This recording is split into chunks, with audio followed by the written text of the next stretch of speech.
ಭಾಗ್ಯಲಕ್ಷ್ಮಿ ನಾಳೆ ಸಂಚಿಕೆಯಲ್ಲಿ ಏನಾಗ್ತಿದೆ ಅಂತ ನೋಡೋಣ. ಸಂಚಿಕೇಶ್ವರಿನಲ್ಲಿ ಇಲ್ಲ ಭಾಗ್ಯ, ನಾನು ತಮಾಷೆ ಮಾಡ್ತಿಲ್ಲ, ನಾನು ಸೀರಿಯಸ್ ಆಗಿನೇ ಹೇಳ್ತಾ ಇದ್ದೀನಿ. ನೋಡಿ, ನನಗಿವಾಗ ನೀವು ಕೊಡುವ ದಕ್ಷಿಣೆ ದುಡ್ಡು ಬೇಡ, ನನಗೆ ನಿಮ್ಮ ಕಂಪನಿಯಲ್ಲಿ ಒಂದು ಕೆಲಸ ಬೇಕು ಅಂತ ಆದಿ ಹೇಳ್ತಿರ್ಬೇಕಾದ್ರೆ ಆದಿಯವರೇ ತಮಾಷೆ ಮಾಡಬೇಡಿ ಅಂತ ಭಾಗ್ಯ ಹೇಳ್ಬಿಡ್ತಾಳೆ. ಆಗ ಭಾಗ್ಯನಿಗೆ ಒಂದು ಕಾಲ್ ಬಂದ್ಬಿಡುತ್ತೆ. ಕಾಲಲ್ಲಿ ಮಾತಾಡಿಕೊಂಡು ಭಾಗ್ಯ ಮಾತ್ರ ತುಂಬಾ ಟೆನ್ಷನ್ನಲ್ಲಿರ್ತಾಳೆ. ಯಾರ್ದಮ್ಮ ಫೋನು, ಯಾಕಮ್ಮ ಭಾಗ್ಯ, ಏನಾಯ್ತು, ಇಷ್ಟೊಂದು ಟೆನ್ಷನ್ ಮಾಡ್ಕೊಂಡಿದ್ಯಲ್ಲ, ಏನಾಯ್ತಮ್ಮ ಅಂತ ಕುಸುಮ ಕೇಳ್ಬಿಡ್ತಾರೆ. ಅತ್ತೆ, ಅದೇ ನಾನು ಹೇಳ್ತಿದ್ದೀನಲ್ಲತ್ತೆ, ಒಂದು ಕಂಪನಿಗೆ ಮತ್ತು ಗಾರ್ಮೆಂಟ್ಸಿಗೆಲ್ಲ ಊಟ ಕೊಡಬೇಕು, ಹಾಗಾಗಿ ಎಲ್ಲ ಕಡೆ ನಾನು ಹೋಗೋಕ್ಕಾಗಲ್ಲ ಅಂತ ಒಬ್ಬ ಡೆಲಿವರಿ ಹುಡುಗನ್ನ ಬರೋಕ್ಕೆ ಹೇಳಿದ್ದೀನಿ ಅಂತ ಅವನೇ ಫೋನ್ ಮಾಡಿರೋದು ಅತ್ತೆ. ಅವನಿಗೆ ಬೇರೆ ಕಡೆ ಒಳ್ಳೆ ಸಂಬಳ ಕೊಡುವ ಕೆಲಸನೇ ಸಿಕ್ಬಿಡ್ತಂತೆ, ಹಾಗಾಗಿ ಬರಲ್ಲ ಅಂತ ಹೇಳ್ತಿದ್ದಾನತ್ತೆ. ಏನು ಮಾಡಲಿ ಅಂತಲೇ ಗೊತ್ತಾಗ್ತಿಲ್ಲ, ಎಲ್ಲ ಕಡೆನೂ ನನಗೇ ಹೋಗಿ ಡೆಲಿವರಿ ಕೊಡೋಕ್ಕೆ ತುಂಬಾ ಕಷ್ಟ ಆಗುತ್ತತ್ತೆ ಅಂತ ಭಾಗ್ಯ ಹೇಳ್ತಿರ್ಬೇಕಾದ್ರೆ, ಅದಕ್ಕೆ ಭಾಗ್ಯ ನಾನು ಹೇಳ್ತಾ ಇರೋದು, ನಿಮ್ಮ ಕಂಪನಿಯಲ್ಲಿ ಆ ಕೆಲಸನ ನನಗೇನೆ ಕೊಟ್ಬಿಡಿ, ಯಾಕೆ ಭಾಗ್ಯ ಅಷ್ಟೊಂದು ಟೆನ್ಷನ್ ಮಾಡ್ಕೊತಿದ್ದೀರಾ ಅಂತ ಆದಿ ಕೇಳ್ಬಿಡ್ತಾರೆ.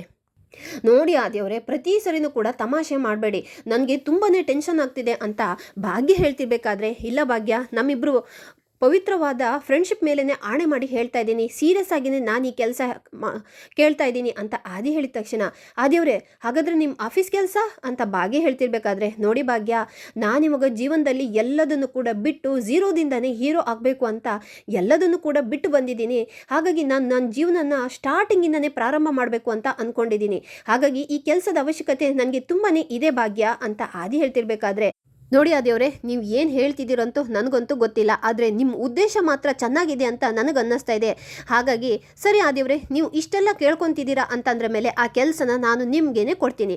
ನೋಡಿ, ಇವಾಗ ಅಡುಗೆ ಎಲ್ಲದೂ ಕೂಡ ರೆಡಿಯಾಗಿದೆ, ಆದರೆ ನಿಮ್ಗಿವಾಗ ಇರೋ ಚಾಲೆಂಜ್ ಏನು ಗೊತ್ತಾ ಆದಿಯವರೇ, ಫಸ್ಟು ಬೆಳಿಗ್ಗೆನೇ ನೀವಿವಾಗ ಈ ಊಟನ ತೊಗೊಂಡು ಹೋಗ್ಬಿಟ್ಟು ಹಾಗೇನೆ ಫ್ಯಾಕ್ಟ್ರಿ ಮತ್ತು ಗಾರ್ಮೆಂಟ್ಸ್ಗೆ ಕೊಟ್ಬಿಡಬೇಕು. ಕೊಟ್ಟಾದ ನಂತರ ಅವ್ರು ಕೊಡುವ ದುಡ್ಡನ್ನು ತೊಗೊಂಡು ಇವತ್ತು ಅಡುಗೆಗೆ ಏನೇನು ತರಕಾರಿನೆಲ್ಲ ಬೇಕೋ ಅದನ್ನೆಲ್ಲದನ್ನು ಕೂಡ ಅದೇ ದುಡ್ಡಲ್ಲೇ ತೊಗೊಂಡು ಮತ್ತೆ ಬಾಕಿ ಉಳಿದಿರುವ ದುಡ್ಡನ್ನು ತೊಗೊಂಡು ಬರಬೇಕು. ನೀವು ಅದೇ ದುಡ್ಡಲ್ಲೇ ನಾನು ನಿಮಗೆ ಇವತ್ತಿನ ಸಂಬಳನ ಕೊಡ್ತೀನಿ.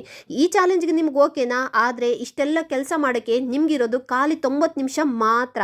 90 ನಿಮಿಷದೊಳಗಡೆ ಇಷ್ಟೆಲ್ಲ ಕೆಲಸ ಮಾಡಿಕೊಂಡು ಮತ್ತೆ ನೀವು ನನ್ನ ಹತ್ರನೇ ಬಂದಿದ್ದಿದ್ರೆ ನೀವು ಈ ಕೆಲಸದಲ್ಲಿ ಪಾಸ್ ಆಗಿಬಿಡ್ತೀರಾ, ಮುಂದೆ ನಾನು ನಿಮ್ಮನ್ನು ಕೆಲಸಕ್ಕೆ ಇಟ್ಕೊತೀನಿ, ಇಲ್ಲ ಅಂತಿದ್ದರೆ ಕೆಲಸದಿಂದ ಫೇಲು, ನೀವು ಇಲ್ಲಿಂದ ಹೋಗ್ತಾ ಇರಬೇಕಾಗುತ್ತೆ. ಇದಕ್ಕೆ ನಿಮಗೆ ಒಪ್ಪಿಗೆನ ಆದಿಯವರೇ ಅಂತ ಭಾಗ್ಯ ಕೇಳ್ತಿರ್ಬೇಕಾದ್ರೆ, ಡನ್ ಭಾಗ್ಯ ಅಂತ ಆದಿ ಕೂಡ ಒಪ್ಕೊಂಡ್ಬಿಡ್ತಾರೆ. ಬನ್ನಿ ಅತ್ತೆ, ಊಟ ಎಲ್ಲದನ್ನು ಕೂಡ ಬೇಗನೆ ಪ್ಯಾಕ್ ಮಾಡ್ಕೊಡೋಣ, ಟೈಮ್ ಬೇರೆ ಆಗ್ತಿದೆ ಅಂತ ಭಾಗ್ಯ ಹೇಳಿದ ತಕ್ಷಣ, ಸರಿ ನಡಿಯಮ್ಮ ಅಂತ ಹೇಳ್ಬಿಟ್ಟು ಸುನಂದ ಮತ್ತು ಕುಸುಮನ್ ಸಹಾಯದಿಂದ ಭಾಗ್ಯ ಎಲ್ಲದನ್ನು ಕೂಡ ಹಾಗೆ ಪ್ಯಾಕ್ ಮಾಡಿ ತಗೊಬಂದು ಆದಿಯವ್ರ ಬೈಕ್ನಲ್ಲೇ ಇಟ್ಬಿಡ್ತಾರೆ. ಆದಿಯವರೇ ಹುಷಾರು, ಈ ಹೆಲ್ಮೆಟನ್ನು ಕೂಡ ಹಾಕೊಳ್ಳಿ ಅಂತ ಭಾಗ್ಯ ಹೆಲ್ಮೆಟನ್ನು ಕೂಡ ಕೊಟ್ಟು ಬಿಡ್ತಾಳೆ. ಈ ಕಡೆ ಆದಿ ಭಾಗ್ಯ ಹೇಳ್ದಾಗೇನೆ ಗಾರ್ಮೆಂಟ್ಸ್ ಮತ್ತು ಫ್ಯಾಕ್ಟ್ರಿಗೆಲ್ಲ ಊಟನ ಕೊಟ್ಬಿಟ್ಟು ದುಡ್ಡನ್ನ ತೊಗೊಂಡು ತುಂಬಾ ಖುಷಿಯಾಗಿ ಹಾಗೆ ಬೈಕ್ನಲ್ಲಿ ಹಾಡು ಹೇಳ್ತಾ ಬರಬೇಕಾದ್ರೆ ಆಗ ಹೆಲ್ಮೆಟ್ ಜಾರಿ ಕೆಳಗಡೆ ಬಿದ್ದೋಗ್ಬಿಡುತ್ತೆ.